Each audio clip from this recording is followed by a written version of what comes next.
ఒక్క సీటు వచ్చింది కదా. మరి ఇంకా అదే నీ సత్తా అని ఇక్కడ తెలుగుదేశం అంటుంది, భవిష్యత్తులో కూడా అదే అంటుంది కదా.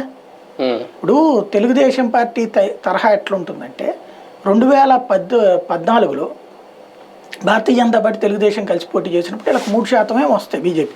ఎందుకని వాళ్ళు పోటీ చేసిందే తక్కువైనప్పుడు ఎన్ని వస్తాయి అంతే. అదిగో మీది 3% మీ బతుకు మీరేంటి అంటూ రెచ్చిపోయింది. 2019లో వాళ్ళు ఒంటరిగా పోటీ చేస్తే తెలుగుదేశం 3% పడిపోయింది, వీళ్ళు 7% వచ్చారు. అంటే ఎవరు బ్రతుకు ఎవరు బాధ్యులు అయ్యారు?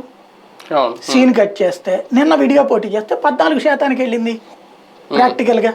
ఇప్పుడు జనసేనకి 2019లో నలుగురితో కలిసి పోటీ చేసింది, సిపిఐ, సిపిఎం, బిఎస్పి తను కలిసి పోటీ. ఇప్పుడు అందులో 6% ఓట్లు వచ్చినాయి. అన్ని జనసేన ఎట్టవుతాయి? బిఎస్పీకి ఓట్లను బట్టినే కదా తీసుకుంది, సిపిఐకి సిపిఎంకి ఓట్లను బట్టినే కదా తీసుకుంది. వాళ్ళు 0% కాదుగా.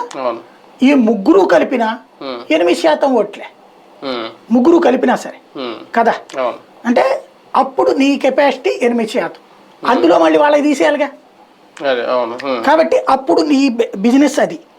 తర్వాత స్థానిక ఎన్నికల్లో రాష్ట్ర వ్యాప్తంగా పోటీ చేస్తుంటే అక్కడ ఓ పర్సంటేజ్ కౌంట్ అయ్యాయి. వీళ్ళు ఎంతసేపటికి ఏం లెక్కేస్తున్నారు, మేము 10లో పోటీ చేసాం, 10లో ఎంత పర్సంటేజ్ గెలిచాం కాబట్టి మాకు 22% అంటున్నారు. అది ఎట్లా లెక్కలోకి వస్తుంది? ఇప్పుడు బ్యాంకులో మనం అప్పు తీసుకుంటాం,